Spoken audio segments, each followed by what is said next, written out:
New at noon, a cattle truck rolls over this morning on I-94 near Jamestown. Hi, everyone. Thanks for joining us this afternoon. I'm Lisa Beddoe. NewsDakota.com is reporting that the cause of the crash is not yet known, but eastbound traffic was slowed to allow wreckers on the scene. The North Dakota Highway Patrol, Stutsman County Sheriff's Office, and Jamestown Police all responded to this rollover. Livestock were herded into a makeshift cattle gate, and some were reported to have made it as far as the Menards construction site. There did not appear to be any cattle killed in the accident. A woman was hospitalized early this morning after a house fire in the Twin Cities. It happened just before 3 a.m. in North Minneapolis. The woman was taken to the hospital after suffering an asthma attack related to the fire. Everyone else in the duplex made it out safely. The Red Cross is helping to assist 6 adults and 6 children. The cause of the fire is still under investigation. Officials say agents with the Southeast Drug Task Force in North Dakota knew what they were doing in handling an investigation involving a Wahpeton college student. The North Dakota Attorney General's Office and the Bureau of Criminal Investigation sent out a review of SEMCA, the agency that prompted Andrew Sadek to turn drug informant after they caught him selling marijuana. Sadek was found in the Red River, killed by a gunshot and wearing a backpack full of rocks. The review offered a few minor changes to how SEMCA should conduct its investigations, but nothing that pointed out any wrongdoing. Andrew's mother, Tammy Sadek, says the report shows nothing of importance. The weekend is starting off on the cool side this Friday afternoon, and it sounds like we're going to stay on the cool side this weekend. Let's check in with meteorologist Robert Hahn. You know, I got spoiled by those nice warm temps. I know that's not normal, but today it's cold out there. Yeah, the temperature-wise, it's not too bad. It's those southerly breezes that are helping warm us up that are, taking quite an edge off of those temperatures. It's up to 32 degrees in Jamestown, 30 in Sisseton. We're now at 23 here in Fargo, 8 up in Baudette. Temperatures continue to slowly warm from southwest to northeast, and we're going to get into the 20s and 30s across the region as we head through the day today. But it's the wind, those southerly winds, 10 to 20 miles per hour with some stronger gusts, giving us some cold wind chills.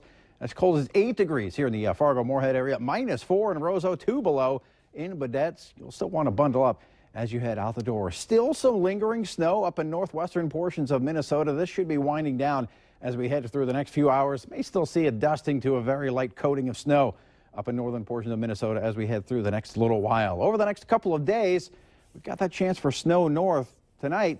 Cold front comes on through. You're going to know it. Temperatures will be falling throughout the day tomorrow. We're going to have some strong northerly winds and a chance for snow for portions of our western counties and southern counties.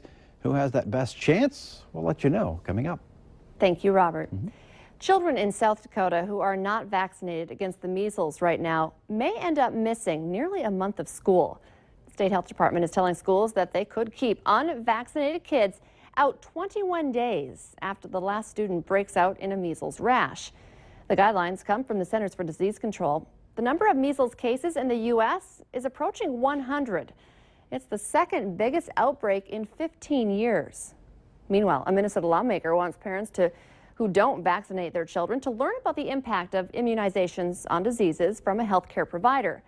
Mike Freeberg of Golden Valley says more kids are getting sick with measles, mumps, and whooping cough because of parents who don't take their children in for shots.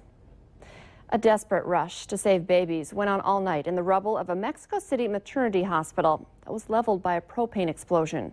Amateur video caught yesterday's blast, which was caused by a leak in a hose as service crews were filling a propane tank at the hospital. A nurse and 2 babies are now confirmed dead. Several babies were found alive under the rubble. Officials say at least 73 people, including 20 newborns, were hurt, many by broken glass. About 100 people were in the hospital at the time of the explosion. After years of political wrangling, the Republican-controlled Senate made good on a promise and passed the Keystone XL pipeline bill. The legislation passed with support from 9 Democrats, among them North Dakota's Heidi Heitkamp. The Senate version has some differences from a House-passed bill, so the bill won't immediately go to the president, who says he will veto it. The House has the option of passing the bill as is, or the 2 chambers could negotiate to resolve differences. Closing arguments are expected Monday in the trial of a Minnesota man charged with killing Mendota Heights, Minnesota police officer Scott Patrick. Brian Fitch Sr. is accused of shooting Patrick during a routine traffic stop last summer. His defense rested yesterday without calling any witnesses. Prosecutors wrapped their portion of the case with a corrections worker who talked about surveillance tape from inside a jail that allegedly showed Fitch passing something under a door to another inmate. That man testified it was a map to a home of two witnesses Fitch wanted to kill. Mitt Romney will not be running for the White House in 2016. The announcement came during a news conference and a call from supporters on this morning. Romney says after much consideration, he wants to give other members of the GOP the opportunity to run for president.